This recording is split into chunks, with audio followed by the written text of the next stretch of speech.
we have in-house labels, and so as a product manager, I get to work on the whole campaign, and I do get to work with radio pluggers, and so radio is very essential for us.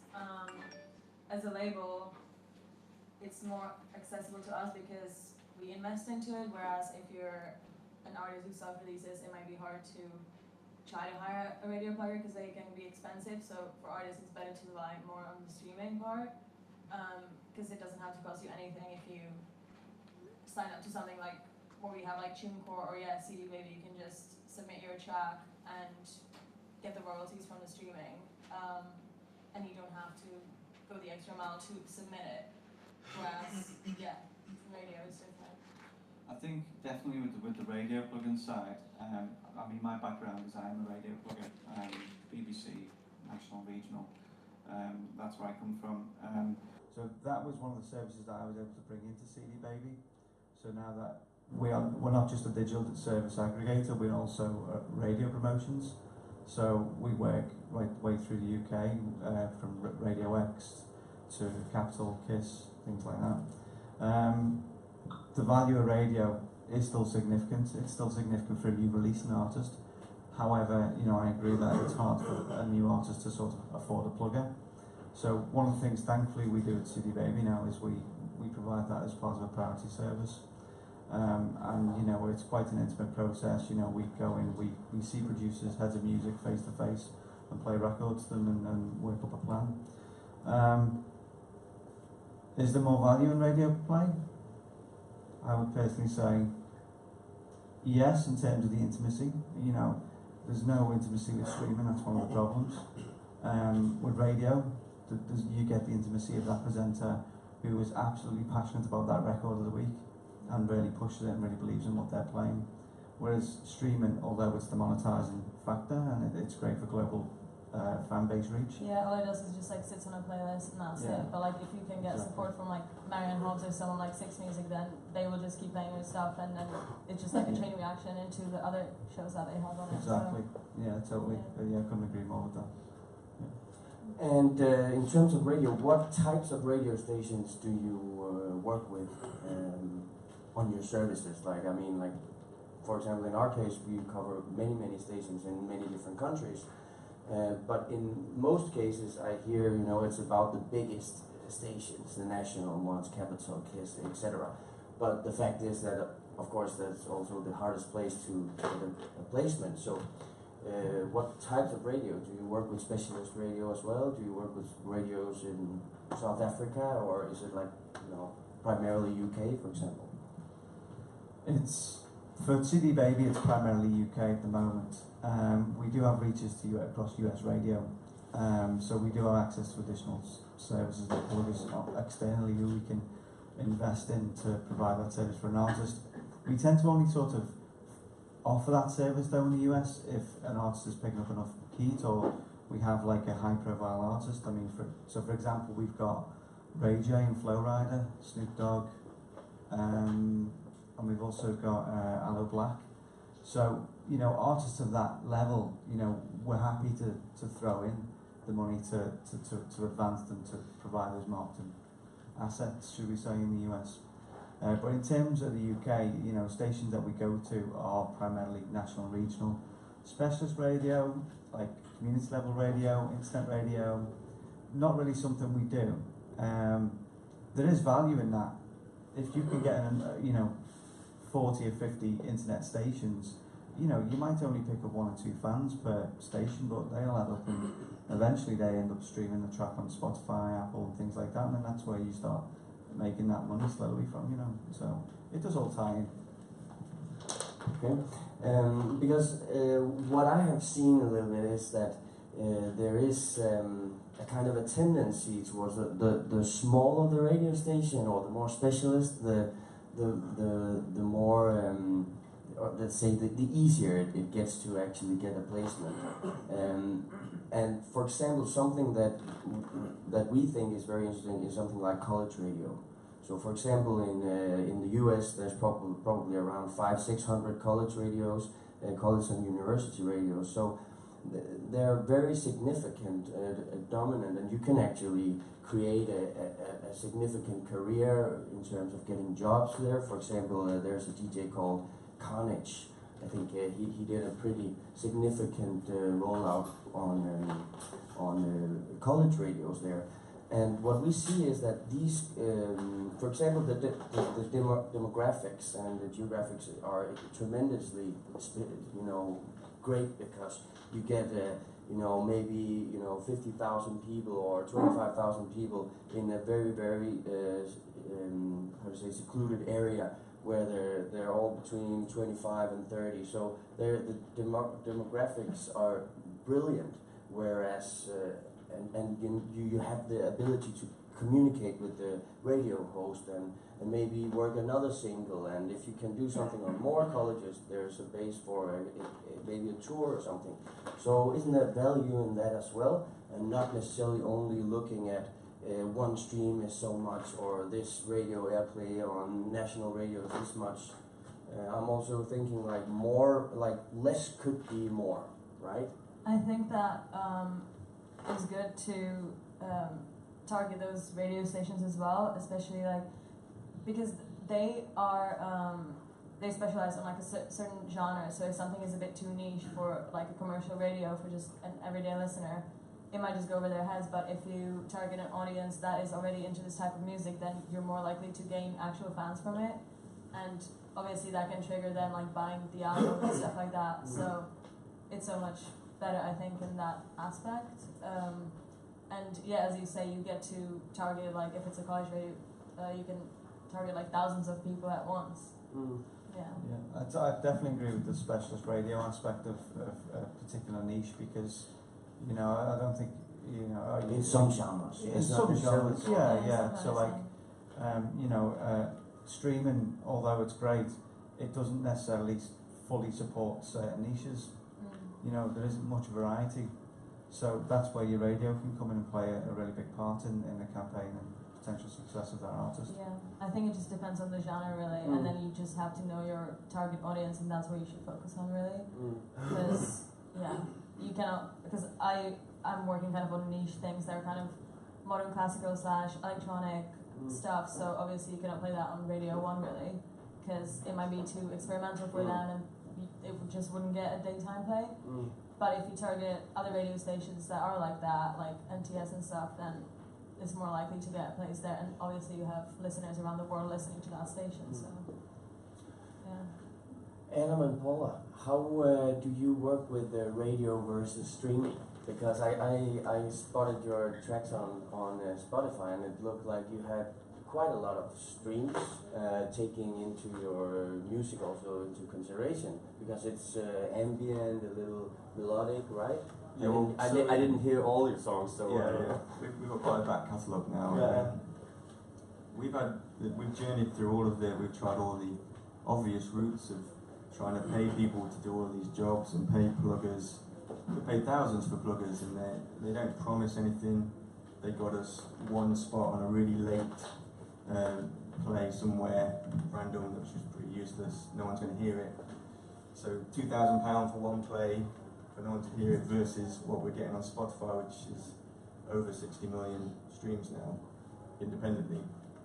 And that's kind of, we've not got any inside men, we've not got any contacts. That's kind of just been organic, thinking cleverly about titles, what might get picked up by algorithms. And I think there's also, going back to what you were saying about college radios, smaller markets as opposed to nation radio. Well, we don't have much success with radio, to be honest, but I think that could apply to personalised playlists on Spotify versus editorial. So editorial is where it's an active person who picks the track. They're great, they're big, massive numbers, that's where you get the millions. But I think there's something to be said for the personalised algorithmic playlists, which everyone has, Release Radar and all of those kind of stuff. Yeah, which seem like quite small numbers, just general thousands for each track or whatever. But that adds up, same as college radios would add up if you can get on. And I think personal playlists as well, like your fans creating their own. I mean, we're on over, what is it now?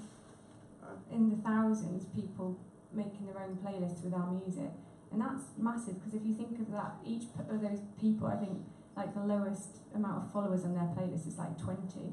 So when you've got thousands of people making their own playlists with your own music, that's like in essence its own radio. And it's weird because for us, we did do the whole like radio plugger thing, and most of our success from radio was through BBC introducing. I mean, we got played by Hugh Stevens last week, but it's always BBC introducing. We don't pay anyone anymore just because we didn't see the value for the amount you'd pay. We didn't see the value in what we got back in terms of listenership and things. And it's interesting because since Spotify and Apple Music as well, because we're playlisted by them some big ones now, we've had more radios come to us to ask, can we playlist your tracks? So it's kind of been like a role reversal. The streaming's brought the radio. I don't know why, but yeah, that's how Yeah, I heard that's so nice as well. Like, I will have some New York radio station email me asking for raps because they heard it on a playlist. And Chris, from a management perspective, how do you see the value in these different formats, and what do you do to try and collect as much data as possible? Because in the end, I think it's not about looking at one thing or another thing, it's about adding different layers of data and being able to make the best decisions. For example, we see on Spotify, they in many cases, if you click the About, and you'll see that your #1 city is Mexico. And maybe it's not because you have a huge fan base in Mexico, probably it's because that Spotify is expanding heavily in Mexico, and there's a general sense of people using Spotify rather than other services, the same in Scandinavia, for example. So how do you use this as a manager? Because if you have a manager, I would say it's kind of his responsibility to actually take control of these data points and use it, whether it's for the booking agent and for the labels or the controlling the radio product or whatever it could be. Yeah, well, I guess first managers are data heavy, I guess really. So I really value actually Spotify's data really heavily. From not only kind of thinking promo, but really from a live perspective, we use that quite heavily when we're thinking about tour booking, especially UK data, in terms of, work with a number of artists and we look at various cities, so Manchester, Leeds, we might be tossing and turning as to whether do we do one or the other, or do we do both, is it really going to work, because they're actually so close. So we choose a lot on utilising streaming data. Radio plays, though, for me, are still incredibly valuable, and I'm a big believer in Warm, so I'll be a salesperson for them. I really like the service, and I use it a lot when we do a release, especially, because I find the tracking incredible. But I actually find that usually for streaming platforms as well, to get those playlist opportunities, they want to see something hand in hand. Yeah, exactly. Yeah. It's usually when I've got a national radio play, something come in. So one of the bands I work with, they got a Radio 2 national play, and immediately that was what kind of then picked up the curator's ears. They went, oh, they've got national play. Okay, fine, we'll put them on the playlist. So I think there is a huge value in both.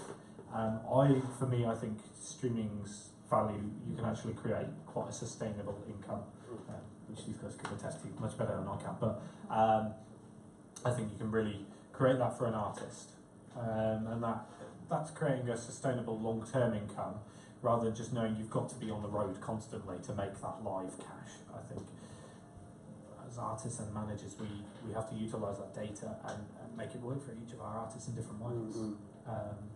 So yeah, for me, the data massively important in decisions. So then, for example, we all, I don't know all of you, but at least you speak a lot about the UK. So, for example, in France, they use Deezer primarily instead of Spotify. Does that mean that you're not interested in the French territory, or does it mean that you use, you look at other services there as well, or?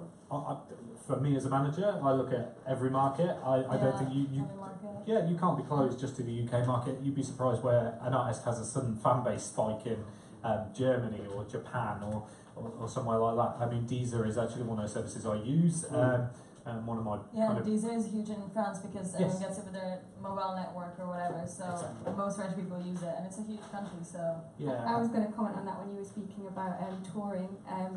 So you have to be clever with the services you use, and obviously with France, if you're thinking of touring Europe, it's wise to research what streaming platforms are bigger in those areas, and then you can be promoting those ahead of tours, like via your socials and things. So be clever about who you promote to and what platforms. That's all sort of hand in hand with your job. And it is. I think that's really true, because like when we look at European tours, and France is a good example. Actually, these are I do a lot of chatting with and work with, because what I like about them is there's a lot of human curation in their playlist rather than algorithmic. For me, that's for my artists who don't write so much algorithmic thought process stuff. We that's really key for us and really key. And so when we're planning European tours, definitely we have a look at which streaming platforms. I think Deezer is going to become much bigger than it is now, because we can already see it's actually the main streaming partner at ADE next month, and yeah, that's pretty big, I think. So. I think it's also really valuable. Excuse me. To be honest, we'll probably just shout anyway if you're like. Yeah, Deezer. I mean, prime example. Is it's not just about the streaming, getting on those playlists. There are also other things you can look into with DSPs. Every DSP offers a different thing. So from homepage features, browse features, all these banner features you can sort of try and to negotiate with a DSP. Playlist covers. Now a great one is Apple Music. Apple Music don't just do features, homepage, and all that jazz. They also do things like social takeover. You can actually request social takeover if you have something really significant coming up for the day. They work closely with Twitter Music.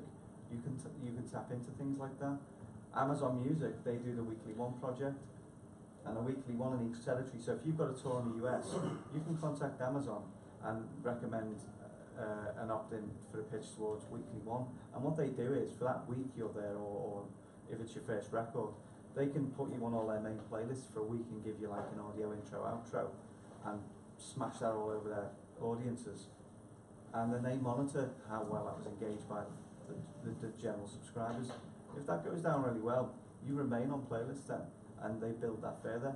And that can be in a completely random territory. You might not even have to be going touring there. They just have to believe in the track sometimes, and that can take you off and again make you a lot of money. So is that all relevant stuff that you could do as an independent artist, or is that more just like CD Baby, big major kind of? No. I think you can kind of do it through like the distributor and stuff, because who do you use for? We use emu bands.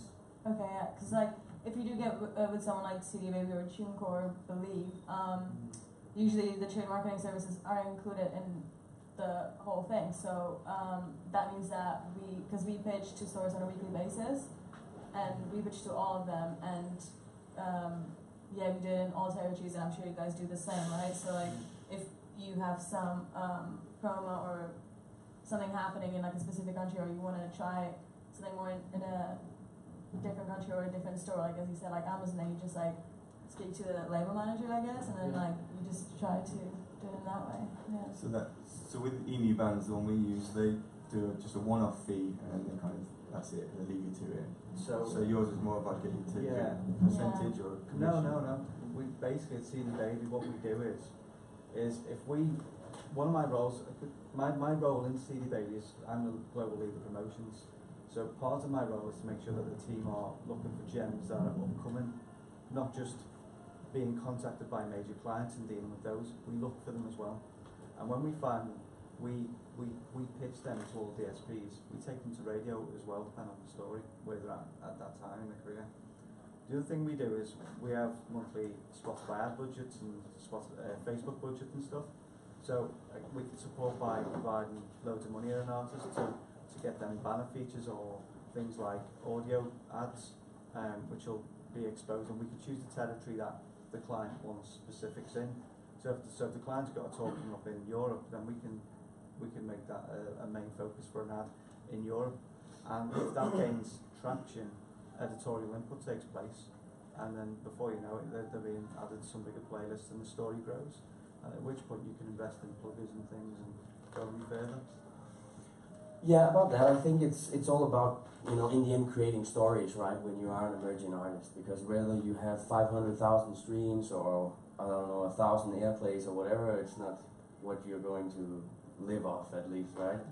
But I have a funny story, or at least another observation. I was tracking this tech house artist called Hudson82, and I found his last single, Bugging, which is pretty full on, but it had right now it's 2 months old, and it had about 1 million streams on Spotify, and in the same period it had like 3,000 radio spins in maybe 25 different countries.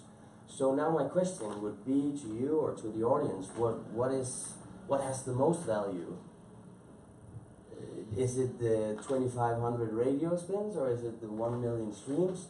And more importantly, what does that say? Like, I don't know, we cannot generalize, you know, techno based on that, but I found it interesting because perhaps, you know, people that listens to techno or tech house doesn't necessarily use Spotify. Maybe it's not only for, you know, territories, maybe it's also for genres. But I wouldn't see, you know, techno as a radio genre as well. So that was quite interesting. I was going to say, in an ideal world, you'd get both. Yeah. That'd be ideal, to be honest. You're not going to turn down radio play. But I think with streaming, the benefit is that it's not just for what's hot right now. One is singles fresh, that's on radio. Streaming is for life, potentially. It's just what's new to you. You could find it 10 years later and be like, oh, this is new. You've not heard it. And then you get into it then. You can listen And to that then it's forever. mostly based on just like a mood or a genre, Yeah. like in the playlist. And for us as well, the benefit of streaming as opposed to radio is we're in there amongst major label artists. There's no discrimination against that. We're right next to Max Richter and Nils Fromm, and we're nobodies. We're just making music at home. You know, we're running a label on our own, but they've got loads of money behind them. It doesn't matter on Spotify or Apple or whatever. We're just in there, which gives us credibility and a sustainable career. But on radio, that wouldn't happen. You wouldn't get us being played alongside, I don't know, someone on Radio 1. It's very clear, isn't it, that streaming makes the book. So for a label like yourselves as well, streaming is clearly the value to build that money, and then the investment comes into all the additional services. But again, radio, I mean, last time I was on Radio 1, you know, one of the things that they were looking for was, okay, this record's great, the story seems great, what's the streaming figures?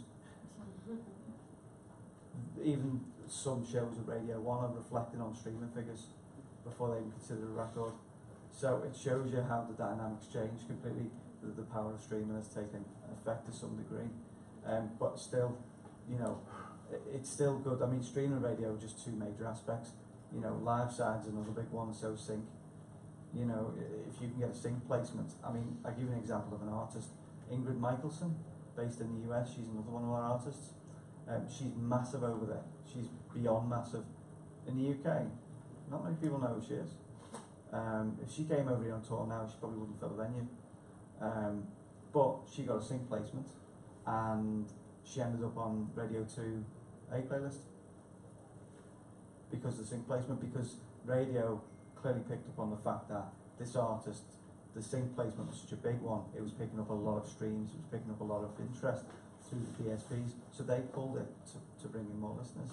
That's how it kind of We had that in America because we had a sync for Home Goods in Advert, which was played throughout all North America, and then I think expanded to Canada.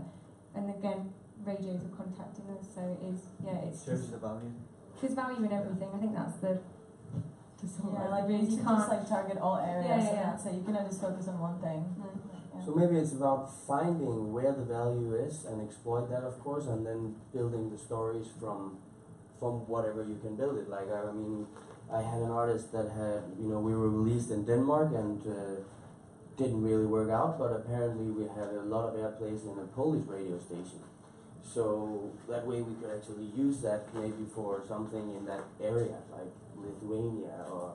Well, if we got told that, you know, so if you let us know that an artist was getting loads of radio play in a particular territory, that we hadn't picked up on. That is a market driver to go to that local DSP and say, look, we've got an artist here who's picking up all this play here. There's clearly a story building. Could you consider some placements on any particular playlist? And I'm actually pretty happy you say that, because from my point of view, we're in this world where I think especially artists needs to be more than creative. Like, they need to take responsibility of their own data, because that's what in the end people like the aggregator can use, or the promoter or the manager or something. So if you don't have a manager doing that, I would say, like as you mentioned, if the artist tells me I have airplays in Poland, yes, but if the artist is relying on you tracking the airplays and you only do that for UK, for example, or the US, they will never figure that out. But if the artists are in control of and curious to find new data sources and deliver them to the people who can use it, you know, it's a gain for everyone, I think. That's definitely the way forward for an artist. An artist now has access to all these analytical tools now, and can self-manage themselves in their own bedroom. You know, they can do all that from one room. Now they don't need a team at the moment. That's what we do. You We don't have a manager. We are our own label And manager. and we do everything, literally. Spotify for artists, and so Apple and Spotify both have analytical tools which are just completely invaluable, aren't they? Spotify for artists, is it just Spotify for Apple artists? Yeah, you've got Apple And Spotify has just brought a really good feature within that, where you can submit a song off of your coming And release, pitch it to the which will then automatically get sent to the right curators, editors, which again is, and that's free. It's something you can't really do with radio at the moment. I would like there to be a service like that that's just free, and you go, here you go, you all listen to that, this is my Well, sound. essentially that's BBC introducing, which we do. You do It some does, visual. but it rarely filters through, doesn't it? And actually I had a meeting with a very former senior Spotify woman, and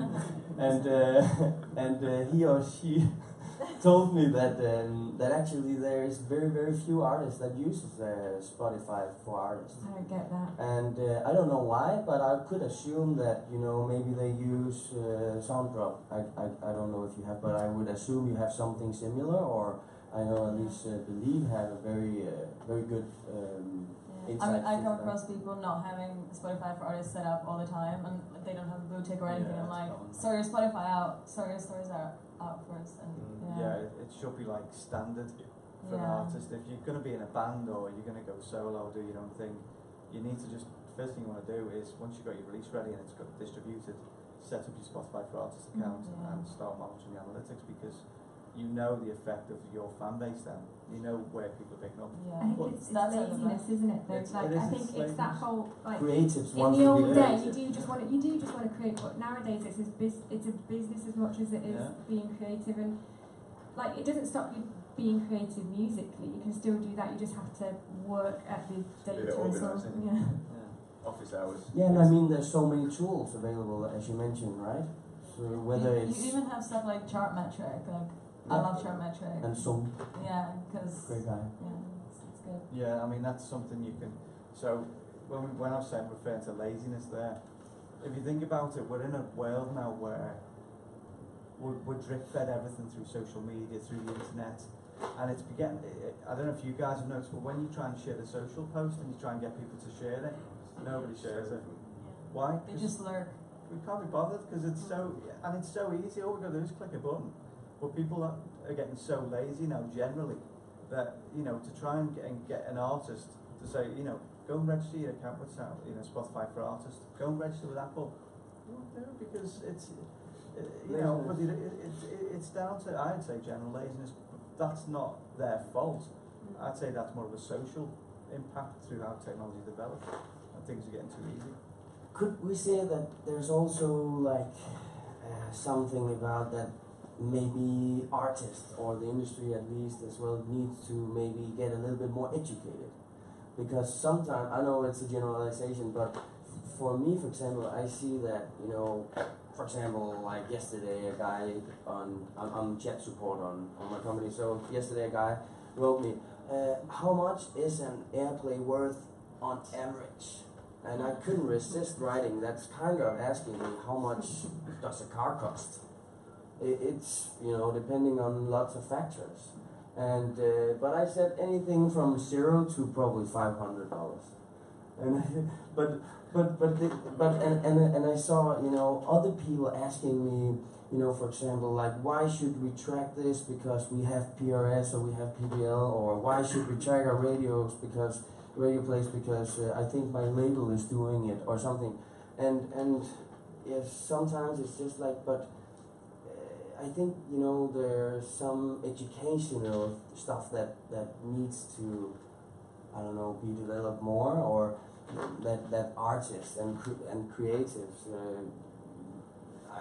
in the end, needs to take responsibility and be, you know, interested in getting these insights, because they're also the ones that can push, you know, the manager. Hey, why didn't you do this? Why didn't you see that? And that's at least something that we see a lot.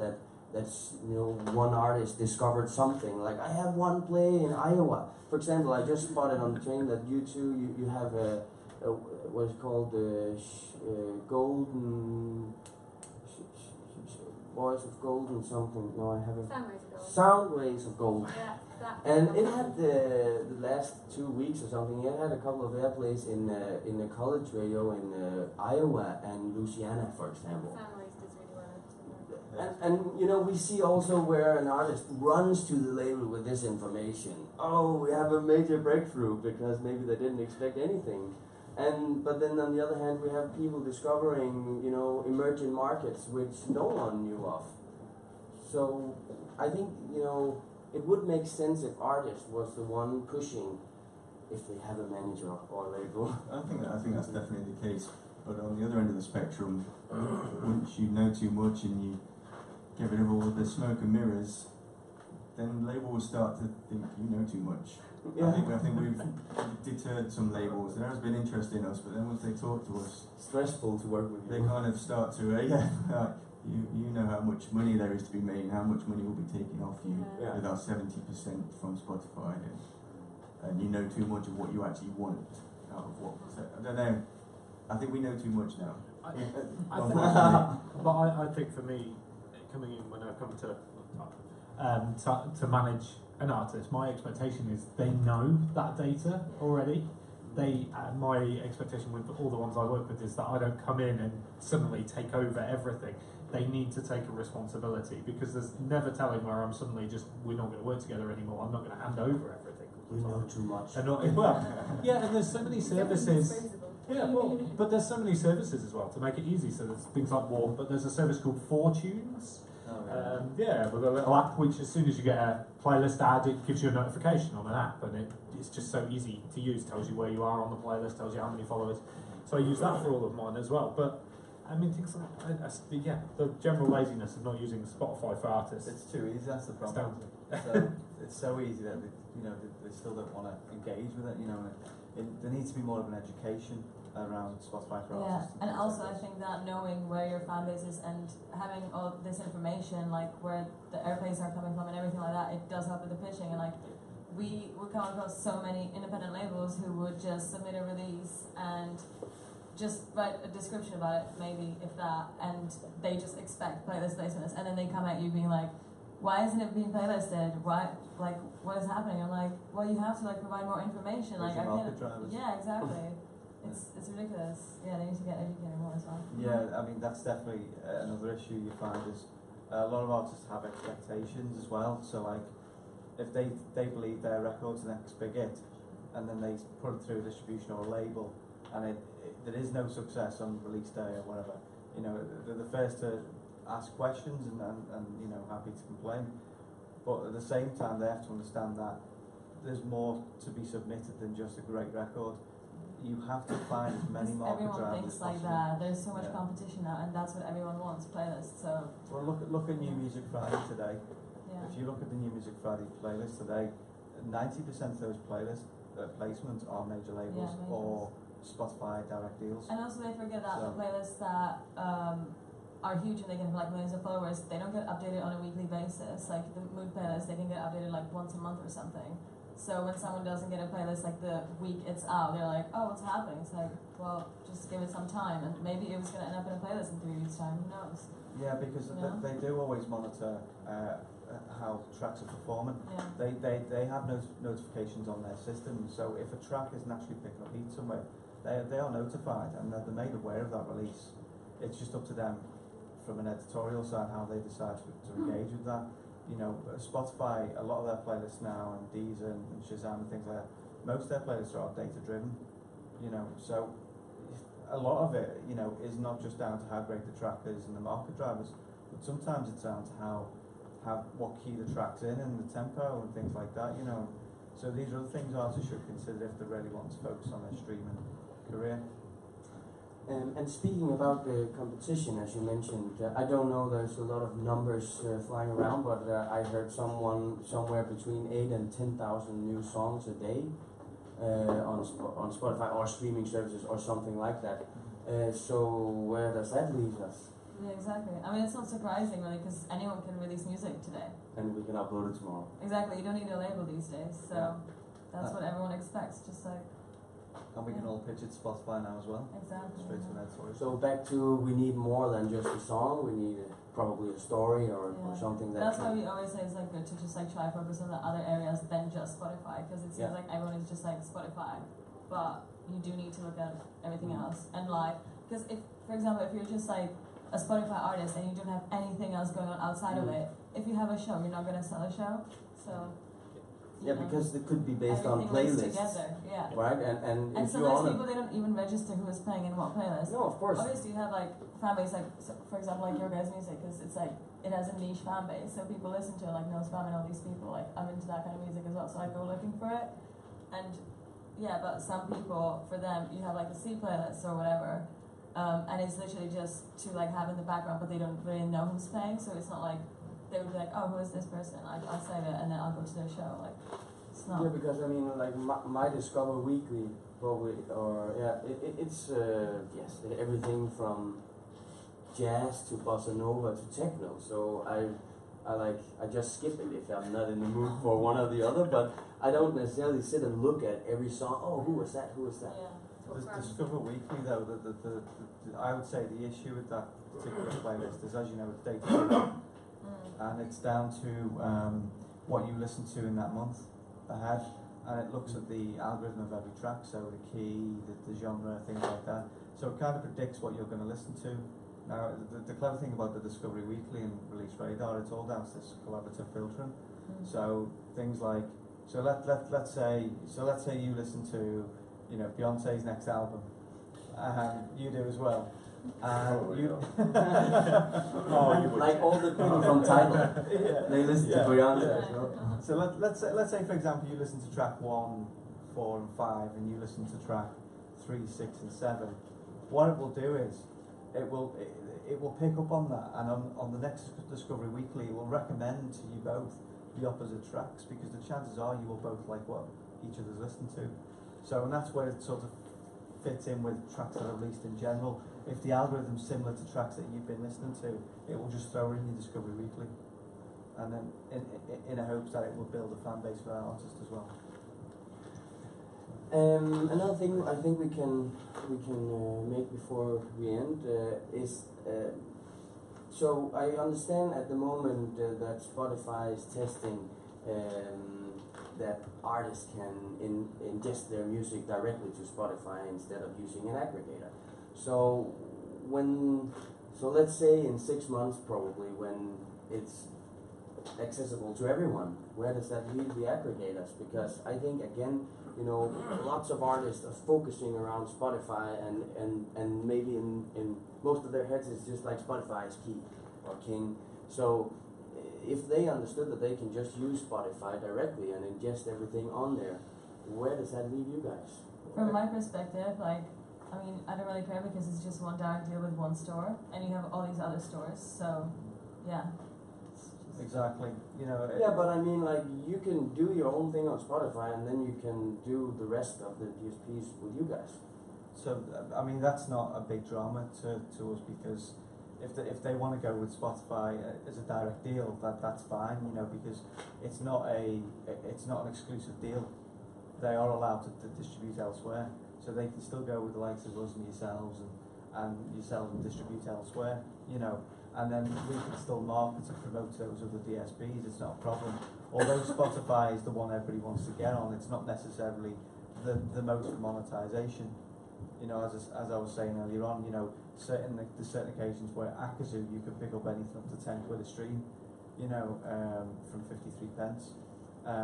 YouTube Music, let's be honest, that's changed very quickly. You know, with a service with 5 billion subscribers now offering premium, you know, even if 10% of those pay for the premium, you know, that completely outweighs the subscribers you get with Spotify. So again, it's not the end of the world from a DSP from an aggregator point of view, you know. But so that would mean that potentially, that would mean that you guys would focus a lot more on the other DSPs, for example. Yeah, you know, if you see a tendency where artists just go directly to Spotify and then they come to you and say, can I get Deezer and all the other stuff with you guys? I think probably you guys would start working more with these new services. Well, I mean, we do anyway. I mean, we have strong bonds with every other DSP anyway, because we don't just, as much as popular as Spotify is, we don't personally see Spotify as the be all and end all. We see them as all equal. They are equal. Yes, some have more subscribers than others, but they are all equal. They all have a massive fan base. And you never know how long like Spotify is gonna stay the top one, because Exactly. Apple Music has caught up so quickly right now. And Deezer is growing, so yeah. YouTube Music is happening, like, so who knows, in 2 years' time, like maybe Spotify won't be number one. And about the title, do you have any comments on that? I don't know how many of you heard about the title situation a couple of months ago. No? Is this more about being for Americans? No, okay. Let me specify. So what they found out, I'll try to do Inflated it. figures. Yeah, they found out that there's someone somewhere that manipulated with a lot of figures on a Beyonce album and I can't JC album or something. Kanye, I think. So actually, it looked like they have manipulated with hundreds of millions of streams. Because it didn't add up to how many people were actually using it or something like that. Like the stats were just. So title was Wimp before, right? Or what was the name? Tidal. Yeah, before. The name before was. Yeah, it was Wimp, right? It was a Norwegian company. So there was some Norwegian guys, actually the ones who developed the Google search engine as well, or was part of it. And they investigated because they got some data sources, hard copy from inside Tidal. And actually they found out a lot of users and a lot of plays, and they could actually find the specific user. For example, I don't know, a jazz musician in Denmark, and they got in contact with him and asked, it says that you have played the Beyonce album 10 times a day for the last 2 weeks or something. And obviously he hadn't. He didn't like Beyonce either. And so what happened is they dug more into this, and they actually found out that this had, that they had manipulated plays on people's accounts without them knowing. So I was just like, that of course is not the best, to see that, they deliver us streaming numbers, but actually we don't know if they're right. I'm not saying that like Spotify is manipulating numbers, but for me at least, it was just like I thought that could never happen. Yeah, because the whole thing with streaming for us was transparency. Like, that's what you love about it. The data's so obvious, yeah. And I remember reading that on Music Business Worldwide, and they were saying something like all the members across Tidal would have had to have been playing it like 1,000 times a day or something to have reached those numbers that they said that they'd reached, which was just ridiculous. So I have no idea how, when streaming is supposed to be so transparent, that was so. I don't know. Interest have always been doing it. When streaming didn't exist, they would send records around to each store around the country, and they'd buy their own records back so they could pump up the charts. It's always been fake. You're always up against it. You just got to play your own game and ignore them. I knew a dad who did that with his son's band. He was walking around Copenhagen buying all the records. So the son was like, he was very happy. He bought it, everyone. So I think we are at the end. Does anyone have some questions, perhaps? lots of I'll say something. yes. Just shout. You might Yeah, have to we've shout. got, it's kind of streaming related, what I'm going to say. It's, I'm head of music for a company called Image Sound. We supply, we're the UK's biggest supplier of in-store music. And it's often something that kind of falls between the cracks. It's not kind of radio and it's not considered streaming, but it's actually a really good way of artists making money. I had a little record label distributed through Believe actually, and we had one single out, made £15,000 just off the back of PPL payments. It's just something that I think is kind of related to what we do. We supply McDonald's and Cafe Nero and lots of other smaller sort of niche companies as well. So it really is across the board, whether it's sort of chill out or techno, lots of different. But it's just a stream of income for artists and labels that's often kind of forgotten, but it's kind of related to the streaming stuff. Well, we've actually been approached by Play Network in America and Move Media. Yeah, they're one of our competitors, yeah. But we've been kind of sceptical about the contract. It There's seems no contract. On yours? There shouldn't be a contract. it's like a blanket kind of license type. You just thing. give us the music, and if it suits our customers, then we playlist it and program it. You shouldn't be paying anyone to do Well, no, it wasn't paying. Yeah. It was just an agreement kind of contract. But it seemed like, well, it seemed like we weren't going to ever earn any money at all from it. Yeah. We sent it to Musicians Union, didn't we? Yeah, and the Musicians Union had a bit of a stress out about, what, is this really a contract? This is crazy. We got sent it because we did some work with Burberry and they wanted our music in store, so Move Media and Play Network got in touch. And when we sent it to Musicians Union, they were like, you're not going to get any money for this. So we freaked out and sent it back to Burberry saying, oh, what is this? Is this, do you use these people? What is this? And they said, oh yeah, it's all legit. And then, so then we've sort of had to backtrack on our freak out, haven't we? Well, I'm curious then, so is the money, does it come from PRS and MCPS? Is that? PPL. And PPL, yeah. So- We'll have a chat later. Yeah, I'd like to That'd be nice. pick your brains on that actually. Okay. I mean, I have it with artists anyway. Yeah. So we use Centric Collect for a lot of my artists, and actually we get quite reasonable payouts every so often from Centric. And you go down the list, and I'm randomly see the in-shop stuff. Karaoke, aerobics Yeah, we is get the all of it. best. No, because we get. We're in gyms, but we do like ambient, classical, Yeah. and all sorts of stuff. So. Yeah, and I've got acoustic singer-songwriters, and I'm Yeah. thinking aerobics to acoustic singer-songwriter. Interesting, but yes, Yoga. that is a whole nother stream that artists can make money on. Okay, I think we're there. Yeah. Are we missing anything? Sounds good. Okay. All right. Thanks, guys.